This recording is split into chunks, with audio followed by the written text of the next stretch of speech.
Assalamualaikum warahmatullahi wabarakatuh. Perkenalkan, nama saya Rizky Salsabila, Stambuk 2017, kelas I Mandiri, jurusan PGSD Universitas Negeri Medan. Saya di sini ingin mempresentasikan tentang proposal saya yang berjudul Pengaruh Pengembangan Media Pembelajaran Komik bagi peserta didik di SDN 010083 Kisaran. Adapun latar belakang dari proposal ini adalah belajar merupakan kegiatan paling pokok dalam proses belajar mengajar manusia, terutama dalam pencapaian tujuan suatu lembaga pendidikan atau sekolah. Untuk mewujudkan ini, salah satu contohnya yaitu adalah pemanfaatan buku. Buku yang bisa dibawa di mana saja dan kapan saja. Tetapi, hal ini tidak dapat dilakukan oleh peserta didik karena kebanyakan buku pembelajaran yang mereka miliki tidak menarik minat mereka untuk pelajaran IPA. Kebanyakan peserta didik tidak tertarik pada materi yang ada di buku ajar karena buku pembelajaran IPA yang ada di buku ajaran itu terlalu monoton gambarnya dan tidak menarik siswa. Oleh karena itu, dibantulah dengan media yang bisa membuat peserta didik tertarik dalam mempelajari IPA. Salah satunya media pembelajaran komik. Komik dapat mempermudah peserta didik dalam proses pembelajaran karena terdapat gambar-gambar yang menarik dan pastinya bisa dibawa kemana saja dan kapan saja. Menurut Daryanto, komik merupakan suatu bentuk berupa kartun yang mampu menceritakan karakter dan memerankan suatu cerita dalam urutan yang begitu erat dihubungkan dengan gambar dan dirancang untuk memberikan hiburan kepada para peserta didik. Karena komik yang merupakan kartun dapat menarik perhatian pembaca, khususnya peserta didik. Komik juga dapat digunakan sebagai salah satu media pembelajaran yang baik untuk dapat diperhatikan peserta didik, karena mempunyai kelebihan dibandingkan dengan media grafis lainnya. Yaitu selain media komik dapat memanfaatkan suatu alur cerita bergambar, menarik dan sebagai kunci utama mengandung unsur-unsur humor yang tinggi, karena media komik dapat dibaca kembali ketika peserta didik ingin mengulangi memahami materi IPA. Karena media komik dapat dibaca kembali ketika peserta didik ingin mengulangi materi yang tertuang di dalam media komik.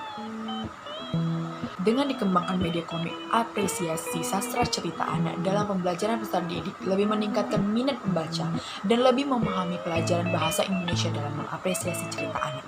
Adapun identifikasi masalahnya, berdasarkan latar belakang sebelumnya, maka identifikasi masalah sebagai berikut. Yang pertama, pembelajaran yang lebih berpusat kepada pendidik, sehingga peserta didik kurang terlibat dalam proses belajar mengajar. Yang kedua, pendidik belum menerapkan media yang berinovasi dalam pembelajaran. Dan yang ketiga, peserta didik kurang antusias mengikuti pembelajaran dan kurangnya minat baca dari peserta didik. Yang keempat, aktivitas pembelajaran didominasi oleh pendidik, sehingga peserta didik cenderung pasif. Yang kelima, banyaknya materi sehingga terbatasi oleh alokasi waktu, sarana dan prasarana media yang belum digunakan untuk proses belajar mengajar secara maksimal. Dan yang terakhir, keenam, belum dikembangkan penggunaan media pembelajaran berupa komik untuk mengapresiasi cerita anak kelas 3 SD. Untuk batasan masalahnya yaitu berdasarkan identifikasi masalah di atas, agar penelitian ini dapat terarah dan mendalam agar tidak terlalu luas jangkauannya, maka dalam penelitian ini dibatasi pada pengaruh pengembangan media pembelajaran komik bagi peserta didik di SDN 010083 Kisaran. Rumusan masalah. Yang pertama adalah bagaimana dampak penerapan media komik pada pembelajaran IPA di SD? Yang kedua, apakah media komik bisa membantu peserta didik dalam pembelajaran IPA di SD? Yang ketiga, bagaimana mengembangkan media komik agar dapat meningkatkan prestasi peserta didik? Adapun tujuan dan manfaat penelitian. Yang pertama itu, untuk mengetahui dampak penerapan media komik pada pembelajaran IPA di SD. Yang kedua, untuk mengetahui media komik dapat membantu peserta didik dalam pelajaran IPA di SD. Yang ketiga, untuk mengetahui pengembangan media komik agar dapat meningkatkan prestasi belajar mengajar siswa. Adapun landasan teori, kerangka berpikir dan pengajuan. Landasan teorinya yaitu kata media berasal dari bahasa Latin, merupakan bentuk jamak dari kata medium yang aslinya berarti perantara atau pengantar pesan. Media merupakan perantara atau pengantar pesan dari seorang yang mengirim kepada penerima pesan tersebut. Menurut Degen, Pembelajaran atau pengajaran merupakan suatu upaya untuk membelajarkan peserta didik dalam proses pembelajaran. Dalam proses belajar mengajar, kedudukan pada media pembelajaran sangatlah penting.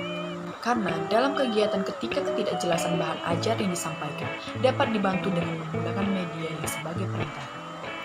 Komik dapat diartikan sebagai sebuah cerita atau pengungkapan ide yang dituangkan dalam bentuk gambar menurut Hickman Darmawan. Media komik merupakan salah satu media pembelajaran yang memiliki kelebihan-kelebihan yang sulit didapatkan di media lain. Salah satunya, media gambar dapat menyalurkan energi dikarenakan gambar dapat menambah ragam baru dan mendorong siswa terlibat total dalam pengalaman pribadinya. Adapun kerangka berpikirnya, yaitu media secara umum memiliki manfaat dapat meningkatkan minat belajar peserta didik karena rasa tertariknya pada media tersebut. Media juga dapat dengan mudah menyampaikan materi secara lebih efektif dan efisien.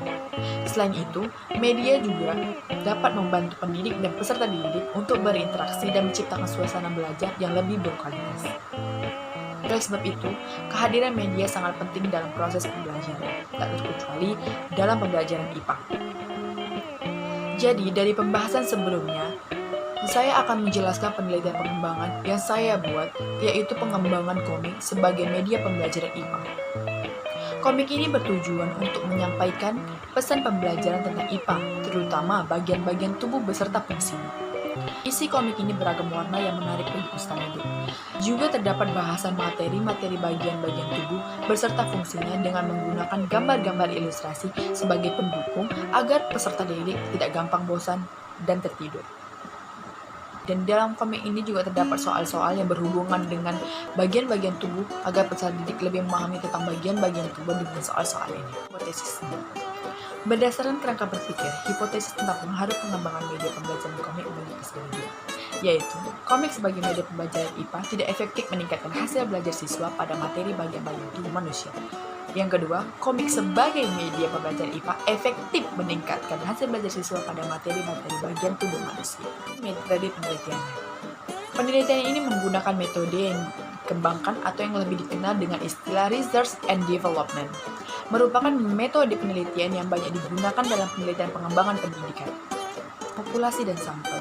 Populasi yang diteliti adalah peserta didik kelas 3A dan 3B, yaitu dalam penelitian berjumlah 48 peserta didik. Adapun sampel yang diambil pada penelitian ini adalah peserta didik kelas 3A dan B yang berjumlah 48 peserta didik, yang di mana laki-laki berjumlah 10 bagi kelas 3A dan perempuan berjumlah 13 bagi peserta didik kelas 3B. Laki-laki berjumlah 9 bagi kelas 3B dan perempuan berjumlah 16 di kelas 3B. Instrumen penelitian. Instrumen penelitian merupakan suatu alat yang digunakan dalam menggunakan data atau informasi sebagai salah satu bagian penting dalam penelitian. Instrumen yang digunakan dalam penelitian ini berupa angket untuk ahli materi, angket untuk ahli media, angket untuk pendidik, serta angket untuk peserta didik. Teknik pengumpulan data. Yang pertama, observasi. Observasi merupakan teknik pengumpulan data yang dapat dilakukan melalui suatu pengamatan secara langsung ke objek penelitian untuk melihat dari dekat kegiatan yang dilakukan. Pada penelitian ini, peneliti menggunakan jenis observasi non-partisipan, yaitu peneliti hanya datang ke tempat kegiatan orang yang diamati saja. Yang kedua, angket. Angket yang bisa sering disebut dengan sebuah kuesioner.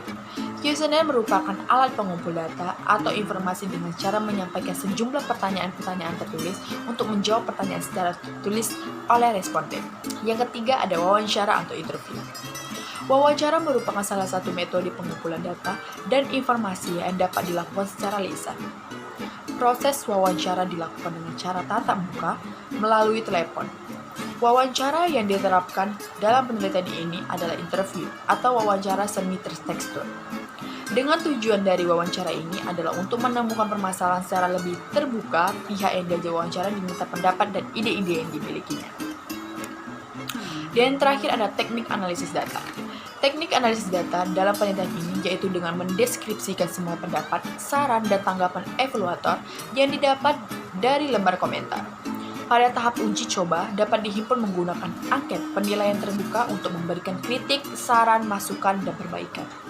Hasil analisis deskriptif Ini digunakan untuk menentukan tingkat ketepatan, keefektifan, dan kemenarikan produk atau hasil pengembangan belajar berupa komik.